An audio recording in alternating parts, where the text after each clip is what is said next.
Good afternoon, everybody. Very pleased to be here and very pleased to be with my esteemed guests to discuss an important topic, which is tech government alliances. Before I start, I'd like to share an important data point.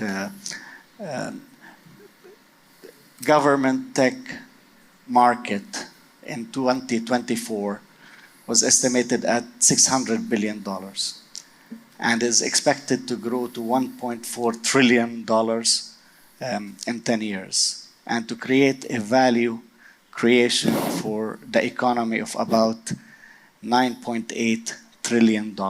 It's quite significant.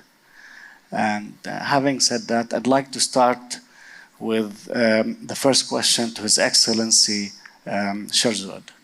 Your Excellency, you have delivered Uzbekistan Vision 2030 on digital transformation, and you partnered with technology companies. How did this evolve? How's the relationship with technology companies evolved? Thank you. Thank you very much. Of course, the government and technology partnership is very important. In Uzbekistan, we have set the goal to make Uzbekistan an IT hub, to make sure that Uzbekistan creates enabling environment for IT companies to grow their business with us.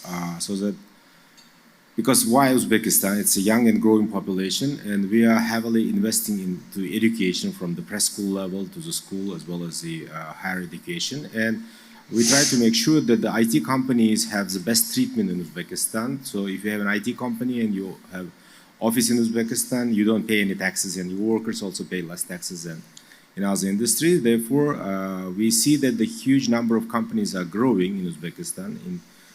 Back in 2017, when we started this transformation, we had around just 10 companies with foreign capital, but now every month we see about 40 to 50 new companies opening their outsourcing branches in Uzbekistan. Of course, when it comes to the GovTech, we have to think about first creating the enabling infrastructure as well. Exactly. With the infrastructure, we tried to partner with infrastructure providers like Huawei, ZTE, and other vendors to make sure that we have affordable internet all over the country.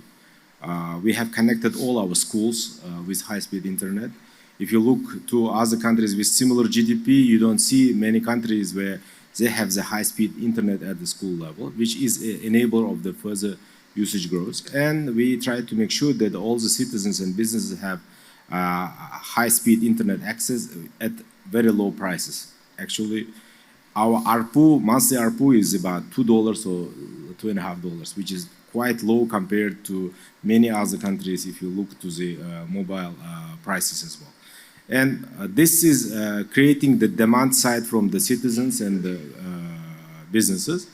And when it comes to the GovTech solutions, of course, we tried the different approaches. We tried to work with the international companies on the databases, on the operating systems, on the other GovTech services. And in some of the agencies, they use some vendors' systems. But eventually, we are developing our own local e-government systems with our locally grown IT company, so that we have an IT company which is serving all our G2G services to make sure that all government services are available and secure, as well as we try to provide the G2C and G2B services using the other commercial payment systems, commercial banking applications as well. So this is also another form of cooperation between government and the private sector.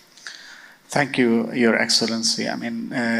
Definitely having the right platform, the infrastructure is key to this relationship. Let me flip the question to Mike here. Mike, Oracle been like a long-standing partner to governments. How did you approach to working with government changed? And what would you say has driven this evolution?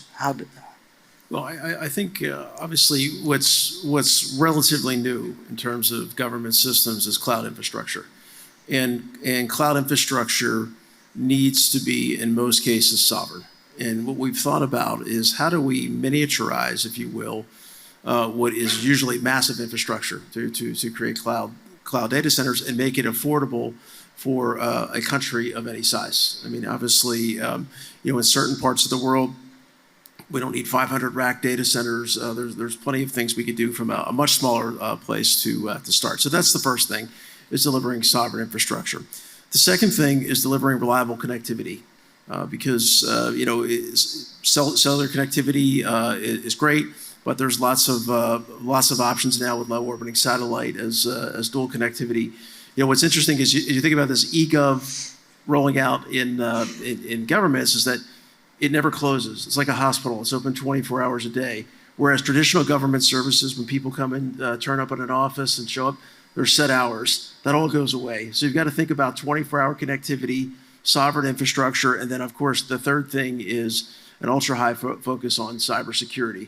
Because you can bet that, unfortunately, these systems, particularly healthcare systems and banking systems, are often a target for folks who'd like to disrupt things.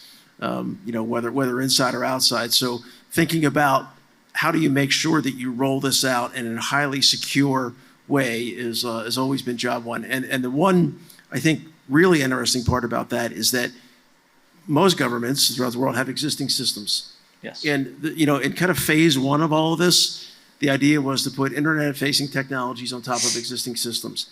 Turns out, not such a great idea from a security standpoint. Highly vulnerable. So what's the balance between 24-hour day, 7-day citizen-facing services, reliability, and security? And that's a common scenario that we work through every day with governments. Yeah, definitely. I mean, sovereignty and data privacy and so on is key to the governments and across the world. Yani. Thank you, Mike. If I move to Marcus. You're the IT commissioner of the federal government in Germany, which is one of the largest economies in the world. How do you see the role of technology companies, given the large-scale organizations and the complex structures that is being overseen in Germany? How do you see the role? Well, as you mentioned in the beginning, it's the public sector in whole is a growing market, We've got so much pressure because we've got a lack of human resources, we've got a complexity, and at the same time we are facing crisis and have to find many solutions at the same time. So there's quite high pressure, but to the fact that we are a growing market, we can drive the future. And solutions which run in our systems need to be data secure by design, data protection, security, inclusive.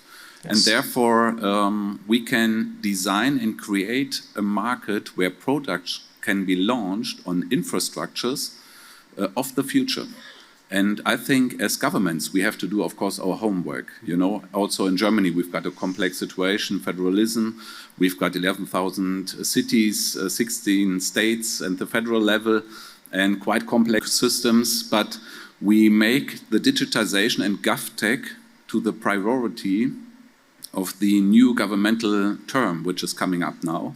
And I just recently addressed the CIOs of the EU member states to create a EU stack, because I'm convinced that we have great solutions. We in Germany digitized also almost all our public services, but at the same time we are starting to digitize by implementing AI, by using cloud-native solutions, and therefore the partnership with tech companies, startups, having digital sovereignty in mind, creating competition is a key factor for our future. And therefore, governments have to work closer together, not only within Europe, but also on an international level. And therefore, I've got to say it's just amazing to be here. Congratulations to the organizers. Thank you. All the governments are meeting here. We've got to identify points of interoperability between the solutions of the governments. And therefore, I'm talking about a stack on an international level where we have minimal standards agreed on to create this competition, disruption a little bit, but competition for best solutions which fits to our needs. Absolutely, absolutely. Converse, I mean, like ServiceNow has been a strategic partner to the government when it comes to streamlining operations and enhancing service delivery. How did ServiceNow tailor its strategies to align to meet the needs of the government? And what are the lessons learned from this successful strategic partnership with the government? Yeah, thank you for us and for the opportunity to be here today. At ServiceNow, we recognize that governments, and you've heard this likely throughout the day, they're navigating triple challenges, whether it's outdated legacy systems, whether it's siloed data, and resource constraints. And so our strategy is pretty simple. We deliver agile, scalable solutions that integrate seamlessly into existing infrastructures.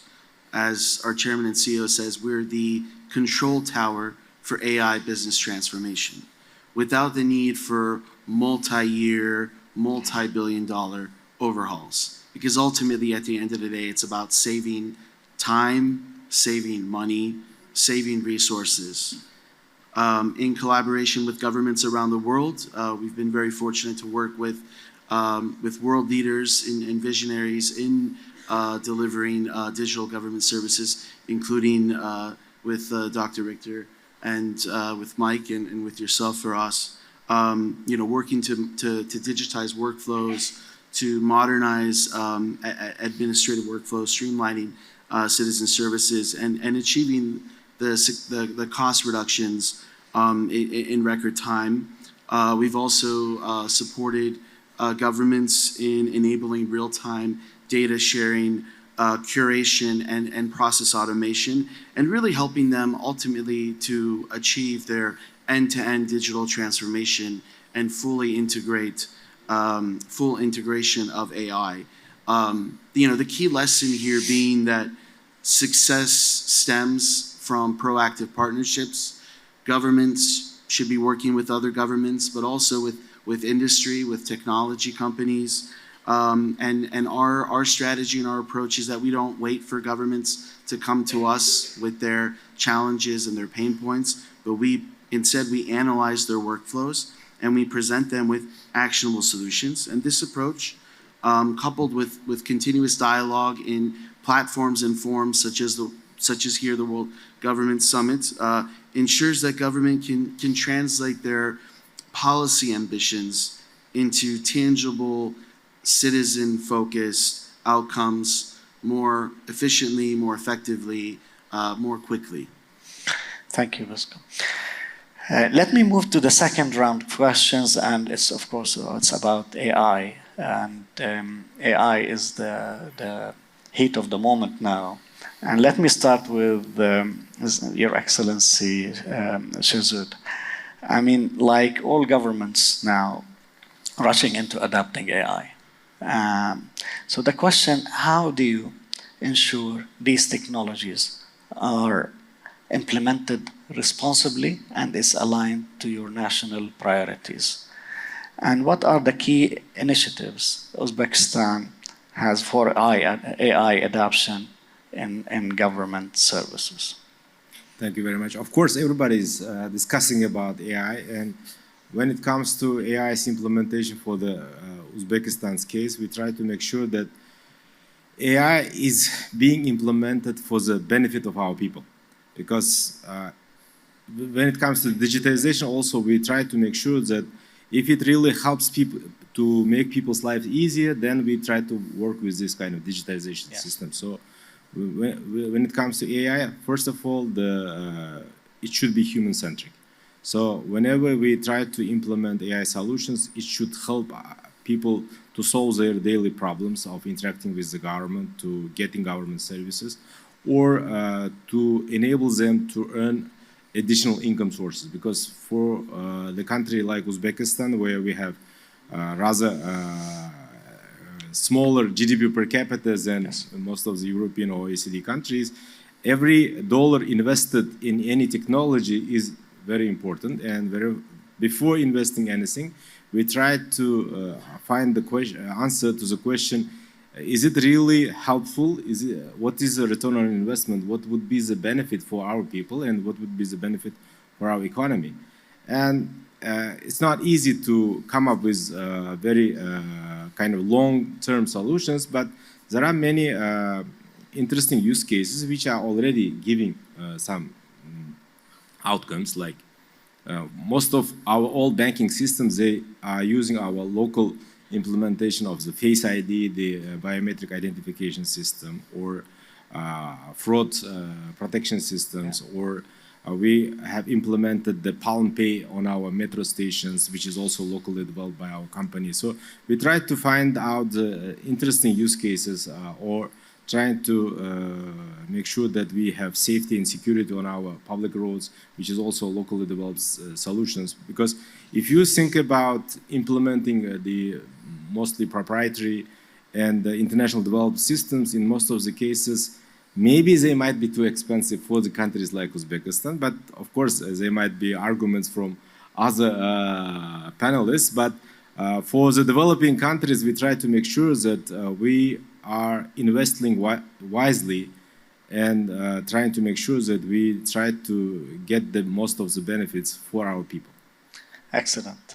I mean, honestly, what you said is just literally the question to Mike. I mean, Mike, I mean, Oracle has been a major player in AI development.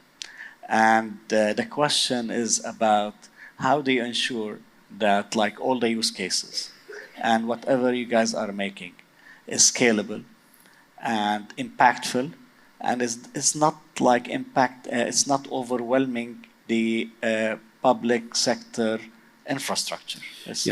So, well, at the heart of an AI strategy is a data strategy. So the first thing is you have to have a data strategy to have an AI strategy. And I think helping governments vectorize their data, aggregate their data, is probably the first step in applied AI, particularly if you're going to make it tailored to a particular citizen service. But when I step back at a more macro level, I think there's an incredible opportunity for governments to work together and utilize applied AI in the area of healthcare. If you think about the world in general spends a lot of money on healthcare, and if you peel that back a little bit more, the vast majority of that money is spent on treating people who are sick. AI actually, I think, gives us the opportunity to bend that curve a little and do two things. The first is figure out who may get sick long before they get sick. By using genome integration with electronic health records and so forth. And then the second is being able to react far more quickly than, say, we did as the world during COVID when something were to happen. That requires the ability to, if you will, crunch a lot of data very, very quickly, with some highly sophisticated computing. And to the minister's point, I think it is an excellent opportunity for the world governments to work together. But what it doesn't require is breaking any of the privacy rules, breaking any of the sovereignty rules. The identification and things like that are all built into those AI levels. So I think there will be in the next few years just incredible breakthroughs in the healthcare sector around the use of applied AI, both at the macro level for infectious disease tracking and things like that, and also at the very personal level for personalized medicine, personalized vaccines, and I could go on for a very long period of time about that, but in the interest of time, I'll leave it at that. I think healthcare is a great AI unifier. Excellent. Marcus, now to you is the difficult question. It's about ethics. And from Germany's perspective, how do you address ethical matters and ensure transparency when integrating AI into public services? And how do you perceive the role of technology companies in this regard? Whether you apply penalties, whether you apply anything within the public services, it's quite it's a concern to everybody, I guess. I'm keen to hear your views about that. Well, actually, in Europe, we've got now the AI Act, which deals with it and harmonize the rule set on AI implementation, and therefore it's a clear set. I think it's a great act, even though we have to take a closer look on bureaucracy. So keep it in mind what's going on in US and other parts of the world. But I think in general, it's a great framework, so everyone knows how to be orientated. For me, of course, AI in German government is not new. It's there, but formally we were always looking in a monolith way on it. We had one problem, we have implemented maybe AI for a solution, and what we have to do now, and therefore we need the cooperation, and I'm happy about our cooperation with Oracle and other companies, that we address it from a way more on a basis of infrastructure, you know. When I was talking about the German tech stack we want to implement with the upcoming governmental term, I'm talking about not only about solutions which are available for agencies, but also for creating competition, to bring in solutions from companies, from startups, from open source communities, to make it accessible in an easy way by having a rule set to this stack, and maybe also having solutions which can be used by companies when we talk about wallets and other things. And artificial intelligence is the most important contributor to these solutions, and therefore I think there can be a great opportunity, but there need to be flexibility by the vendors, by the big companies, because the public service is not an easy customer. Thank you. Converse, a quick one for ServiceNow.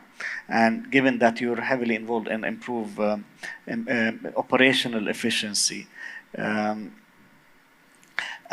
how do you balance advancing AI-driven automation with ensuring that public sector organizations fully understand implications and risks of adopting AI? No, that's a great question. I actually just I was in Cairo. I just flew here this morning. So I'm still a bit jet lagged, but I was in Cairo and for a regional AI symposium that was sponsored by the U.S. Department of State. And throughout my meetings with government officials, with Arab League, the focus to your question was exactly this.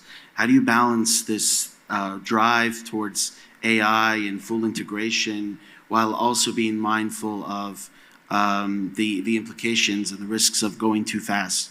The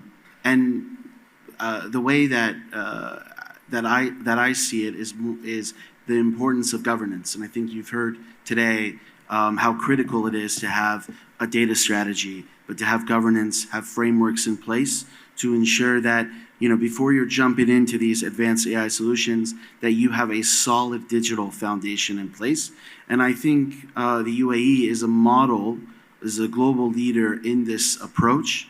And it's absolutely critical that governments, maintain control over their data, but they have the flexibility to choose the AI models that align with their needs and the needs of their citizens. So again, the greatest risk isn't the rapid adoption of AI, but it is rather falling behind.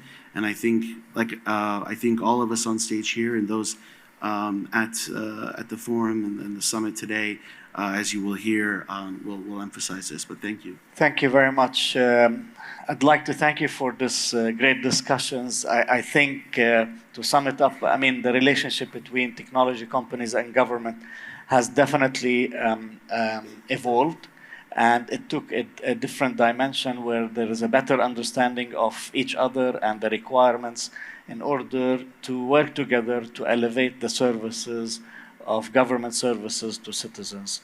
Thank you very much. It was a pleasure talking to you. Thank you. Thank you.